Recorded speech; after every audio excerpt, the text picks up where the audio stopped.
All right, here we go. Lesson number two. J Buff says, thank you for chiming in and giving me a little bit of feedback and checking out some of what I've got going on and what I'm rekindling here in my fire. In lesson one, we talked a little bit about information um, and acquiring that information and becoming knowledge, which is power. And throughout history of time, um, you know, there's been a battle of information. Uh, Even today, when we think that the world is at our fingertips, there's a battle going on, and what information you receive, and things like that. Uh, so as you start your journey into how and why you make decisions, and from where you get your information, and things like that, and maybe test yourself and question yourself and challenge yourself to not jump in with both feet, not buy in so quickly. Check your resources. You know, ask for receipts. Don't believe everything you hear. Unfortunately, it's everywhere. You know, even in this industry, it's part of why I'm doing what I'm doing right now. Um, you know, we've got a world in fitness where, a personal trainer can go get certified in the weekend. And the reason I know that is because I've done that, and I've also been the instructor, or lightweight professor for those options. So in fact, in the medical world, there's a big push to not even allow personal trainers in the game because they know so little. Now, don't get me wrong; they learn a lot in that short period of time, and it's a lot of information. But most of it is not retained and utilized when it comes into program design and things like that. And a lot of trainers don't go back on their own and get a bunch more education that's not required. So again, that's in everything, right? That's an education in anything that requires education and certifications and licenses and things like that. I'm in real estate too, and um, you know, all the agents out there have apparently passed their courses, right? But they're not all the same, right? Not all agents are created the same. Not all trainers are created the same, and on down the list. So today, what I want to talk about is, building from, right, where are you getting information? How are you, making decisions? What's your worldview, and making sure that you're putting yourself in a position to inform yourself so that you can make good decisions. So today, I want to talk about, kind of your motivation and your why, so they say. Most of us need some sort of motivation that's outside of us. In other words, I would do more for my wife and my son than I would for myself. Most people are told that they are, in this culture, we're told that we're selfish and a bunch of other things, right? And all that may be true here and there, but ironically, the truth is that most of us will overwork ourselves.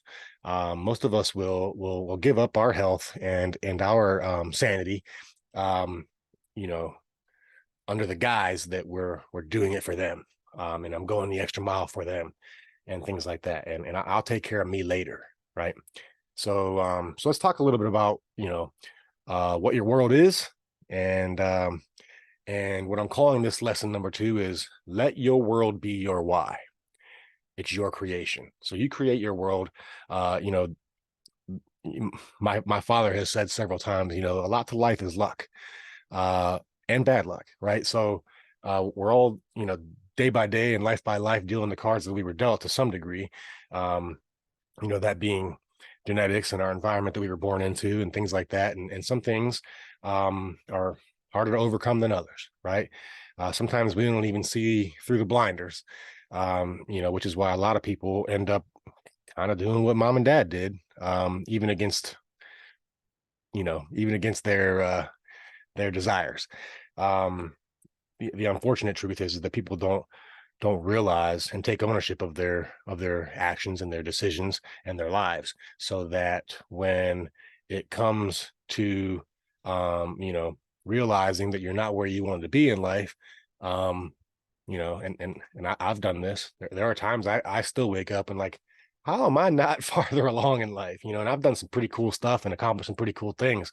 And uh, but I find myself constantly being like, man, I thought I'd be a lot farther at 46 years old, or whatever, or 35, or 40, you know, um, as I've had those thoughts. So, but your world is your why, right? And when I say, what is your world? I want you to think, well, my world is, my spouse, my kids, my life, my career, the life that I've built, the life that I'm working on. That's my world, right? And of course, we live in another world too, right? Or maybe the same world. We share a world with other people and other things and other ideas and other topics of importance and things like that. But when someone says, "Oh, they're my world," right? What they're really saying is, man, without these people, without these things, I would I would lose it, or you might want to think of it this way: who or what do you never want to see harmed or let down? And even maybe more importantly, who do you never want to let down? That's your world. And so what happens is that those are the people and the things that you'll do more for than you will for yourself. So over time, um, you need these things to get you through. You hear about survival situations, right? Um, Often, what you'll hear in their stories of survival is what got them through, outside of the obvious, which is kind of like positive attitude, never giving up, a little bit of grit. But it's usually wanting to see their spouse again, the idea of never seeing their daughter grow up. Sometimes it's faith, but it's usually something uh epicenter or outside of yourself, right? That that picks up where where you leave off, right? In terms of what you'll do and the lengths that you'll go to. So when entering something like a fitness endeavor or a challenge, right? Or making a lifestyle change, it's not always easy. It sounds easy on the surface. The sell is easy, right? The positive attributes that you get from getting and becoming and working at the journey of fitness um, is exponentially greater than most things, right? Like getting your health and having and living pain free and with a tremendous quality of life and ability to go do with the things that you want is just amazing, right? And so we know the importance of it. It's just hard to pick up and do sometimes, right? So I'm going to try to get back on track here. I've started coming off a little bit, as you can tell.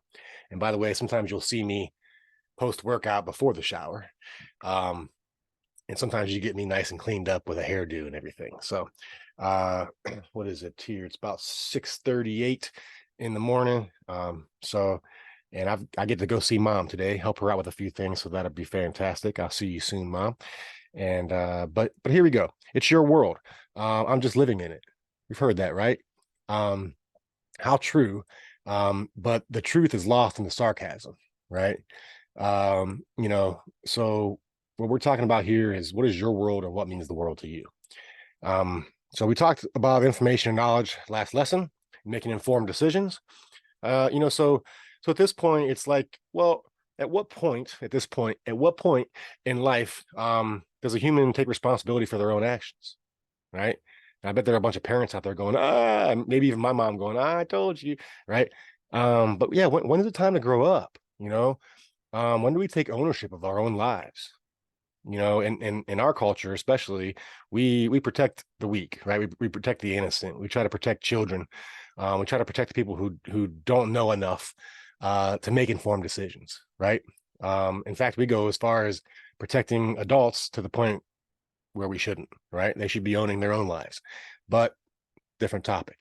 But at what point do we say, or at what point in our lives, and this is different for every individual, right? Have we gathered enough information to start making decisions, you know?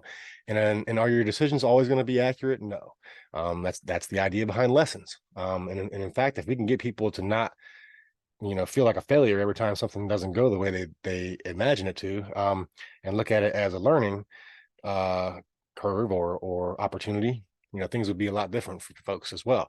But in this case, what we want to think about is, let's take ownership, because generally speaking, we could probably take your issues or your shortcomings or your failures, um, and instead of trying to blame the world and everybody else in it, we could probably go back to where, even if you didn't know any better at the time, right? You could probably go back to one or a few decisions, that got you where you are today, right? In any various topic or um, life piece, right? Where you are in your career is actually where you put yourself, whether you like it or not. Um, you know, and don't confuse your intentions with your actions and your decisions. Um, and unfortunately, sometimes actions and decisions come from a place of emotion, right? And it feels and sounds like it should be accurate and the correct path. And you've maybe seen somebody else do it or whatever, but sometimes we fall short, and sometimes it doesn't turn out like we thought. But at the end of the day, we decided to do this or that for this or that reason, even if we just didn't know any better yet. And that's part of my point in gathering information and making informed decisions. If you make uninformed decisions, they have a much higher chance of turning out improper, or bad. So, um, so it kind of pulls up. I wish I knew then what I knew now, right? So unfortunately, we can't go back. But what we can do is uh, take control of now, and that's the only way we can take control of the future. So, if you're hoping for a better future, I might challenge you to take action in your today's, and then you can shape your future.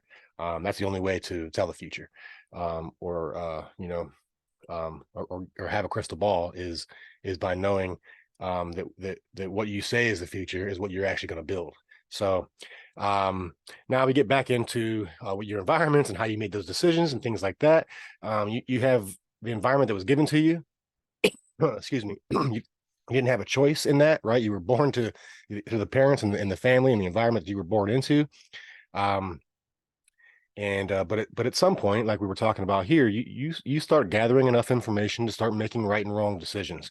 Um, and then the the weight of those decisions comes in its positive or negative, um, you know, happenings in your life, right? The results or the consequences of those decisions, good or bad. Um, so we hear of, like, in a perfect world. Well, in a perfect world, I do this. In a perfect world, I do that. And what I'm telling you is, start shaping your perfect world.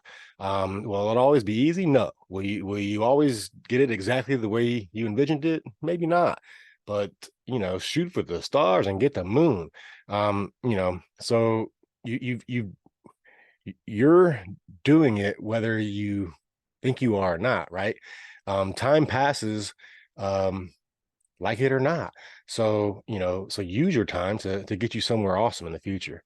Somebody I listen to and love, and I highly recommend looking up Earl Nightingale and just check out some of his tapes and listenings, and he's dead and gone now, but the things that he says are so powerful. And he narrates it in a way that I find interesting. He's got kind of like that old school, proper tone and voice, that I love, but he talks about a lot of things. And one of the things he talks about is this: that, like it or not, you're creating your world. And here are a few quotes. A man's environment is a merciless mirror of his attitude towards it. So think about that a little bit. There are those who get up and attack the day, and the day turns out well. There are those who get up and stay positive no matter what. There are those who put on a positive vibe to people, and usually they receive positivity back. Usually a lot of effort and positivity is rewarded with effort and positivity. People want to help the person who's working their ass off, right? They don't want to help somebody who's lazy, and on we go. A man becomes what he thinks about most of the time.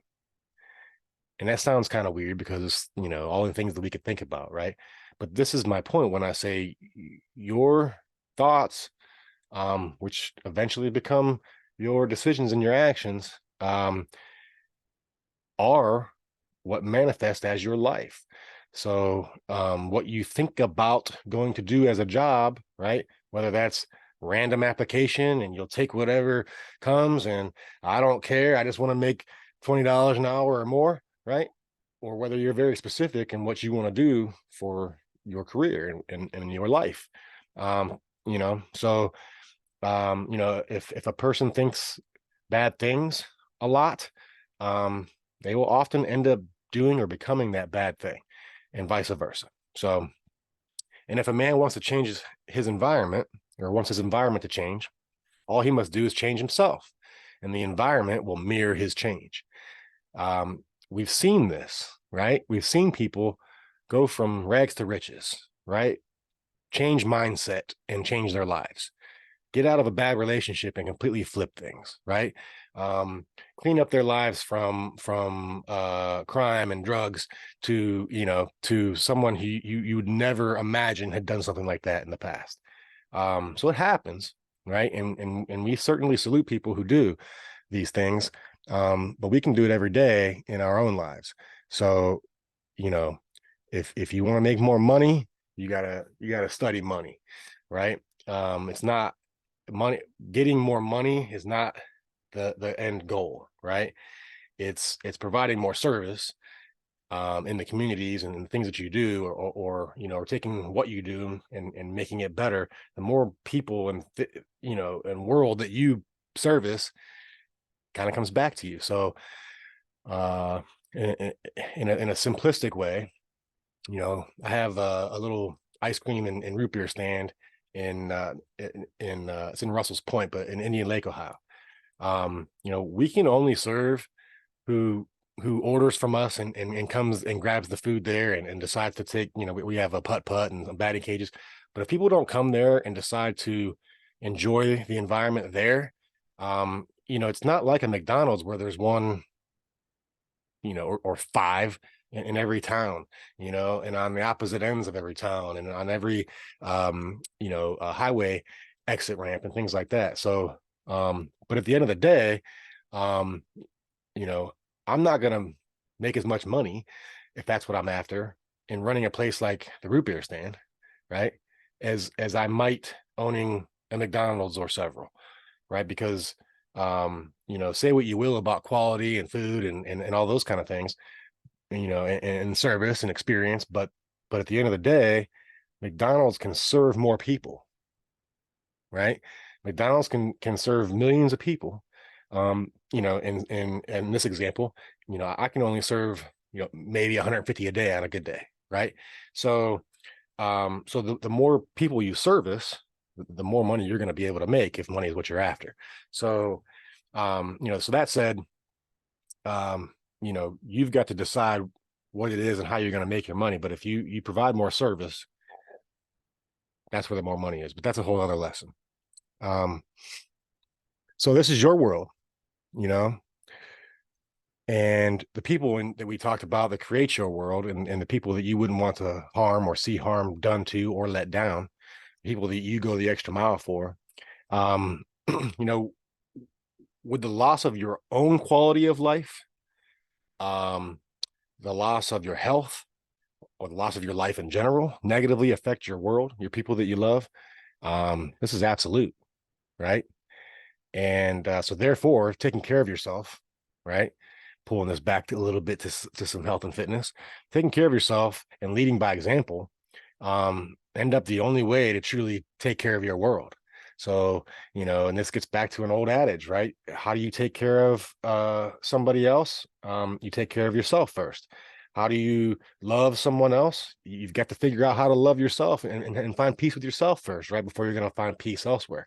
So all these things start kind of coming back, and it's like, aha moment, right? But in the scatter of the day, it's hard to pin all this stuff down. So again, most of these lessons here are just to get you thinking about things you haven't really forced yourself to think about. Maybe. I don't want to assume that you haven't been thinking about these things. Um, but what we're talking about here is taking on some ownership of our own lives, being a leader, and then what that's going to do is spread out to our immediate environment, our in our world, right? So you want to change the world, change yourself a little bit, and sometimes change is incremental, and it's small little things, it's small little notions, it's small little aha moments.